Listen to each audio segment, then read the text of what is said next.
எப்படி இந்த 5 விகாரங்களை சுலபமாக விடுவது? ஓம் சாந்தி. நாம் இப்பொழுது இந்த பழைய உலகில், தமோபிரதான உலகில், பாவம் நிறைந்த உலகில் மற்றும் அசுத்தமான உலகில் இருக்கின்றோம். அதனால் இந்த உலகத்தை நாம் சுலபமாக நமது மனதின் மூலமாகவும் புத்தியின் மூலமாகவும் நாம் சந்நியாசம் செய்துவிட முடியும். அப்படி நாம் இந்த முழு உலகையுமே, பழைய உலகத்தையுமே சந்நியாசம் செய்து விட்டோம் என்றால், பிறகு இந்த 5 விகாரங்களையும் நாம் மிகவும் எளிதாக விட்டுவிட முடியும். சந்நியாசிகளோ இந்த வீடுகளை, உலகை விட்டு காடுகளில் வசிக்கின்றனர். ஆனால் அவர்களால் இந்த 5 விகாரங்களையும் விட முடியாமல் இருக்கின்றது.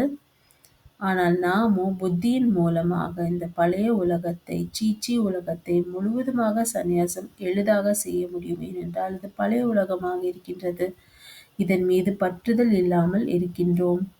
இதன் காரணத்தினால் நாம் 5 விகாரங்களையும் கூட சுலபமாக விட்டுவிட முடியும்.